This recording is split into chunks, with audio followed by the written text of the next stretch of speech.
France, j'ai appris que ma belle-sœur était dans le coma. Et elle avait un cancer de la moelle épinière. Donc, on lui a fait une opération. On a pris la moelle de sa sœur pour lui transmettre. Et on a dit que ça allait marcher. Peu de temps après, elle est tombée dans le coma. Et j'ai appelé ici, Papa Cabron, je lui ai expliqué, je lui ai dit, ah, ça ne va pas parce que voilà. Il a dit, bon, je vais en parler au pasteur, nous sommes dans un programme, on va prier pour elle. Après, il m'a appelé, il m'a demandé, tu as des nouvelles? J'ai dit non, je n'ai pas de nouvelles. Il m'a dit, tu poses ta main sur elle, on va prier. J'ai dit non, on est à des centaines de kilomètres, on ne peut pas se voir. Mais j'irai la voir à l'hôpital, mais comme elle est aux soins intensifs, je ne peux pas. Et avant mon arrivée ici, j'ai été la voir 3 semaines avant que je vienne. Elle était enflée, bouffie, on a coupé, rasé sa tête et tout. Et puis on a parlé, je lui ai demandé, maintenant, est-ce que tu peux te lever?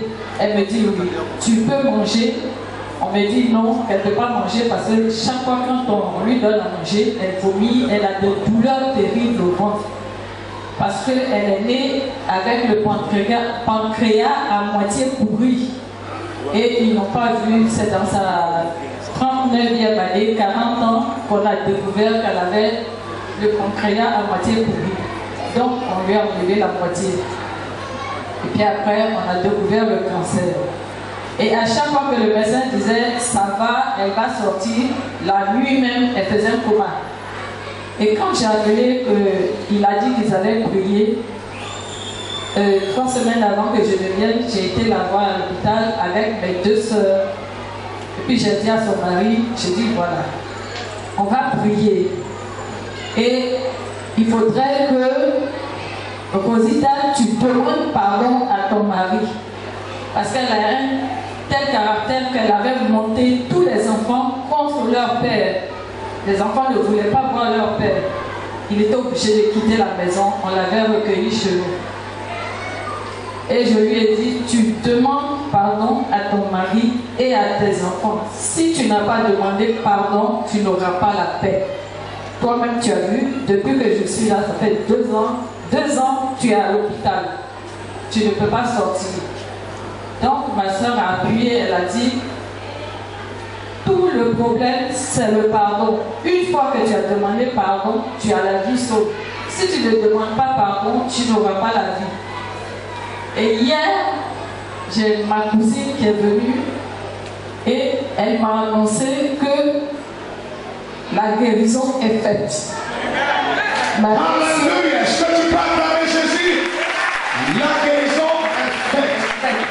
Parce que les 3 semaines avant que je ne vienne, j'ai été la voir, on a prié, j'ai pris l'huile que voici, j'avais amené avec moi et un savon.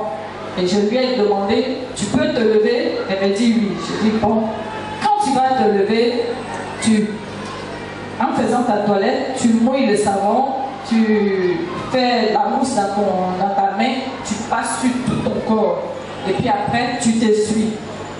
Et je lui ai donné l'huile dans la main, j'ai dit, passe sur le côté qui te fait terriblement mal. Et elle a fait. Je lui ai dit, bon, tu demandes pardon. Et après, tu verras ce que le Seigneur va faire pour toi. Et ma soeur m'a dit hier qu'elle a demandé pardon à son mari et à ses enfants. Et aujourd'hui, elle est à la maison, elle va au marché, elle vient faire sa musique. Après 2 ans d'hospitalisation, 200 jours pour jour à l'hôpital, à chaque fois que le médecin lui dit, madame, tout va bien, demain tu sors, le lendemain elle tombe dans un coma. Et ça a été comme ça sa vie pendant 2 ans. Pour la première fois, le Seigneur a permis qu'il y ait l'intervention de lui. Les prières ont été faites depuis Abidjan en sa faveur. Aujourd'hui, elle est sortie de l'hôpital, elle va faire son marché, elle s'occupe de sa maison. Qui peut faire ça? Qui peut faire ça? Alléluia. Bien aimé, nous avons entendu tellement de témoignages ce matin. Je demande à maman, oui maman. C'est une fille des îles. Elle est de l'île Maurice. Et à l'île Maurice, on fait le vaudou. On pratique le vaudou, on pratique les fétiches, comme en Afrique. Donc, elle, ses parents pratiquent. Et ils avaient même fait un truc sur mon petit cousin, comme quoi il allait devenir fou, il allait dormir dans les rues, sous les ponts et tout ça. Alors je lui ai dit, ne crains rien, tu n'es pas leurs parents, tu es juste leur mari, tu n'es pas leurs parents, c'est pas eux qui t'ont mis au monde, c'est Dieu seul qui t'a créé. Donc c'est à Dieu que va ta vie. Si Dieu décide de ta vie, il la décidera. Mais tant qu'il n'a pas décidé, tu vivras.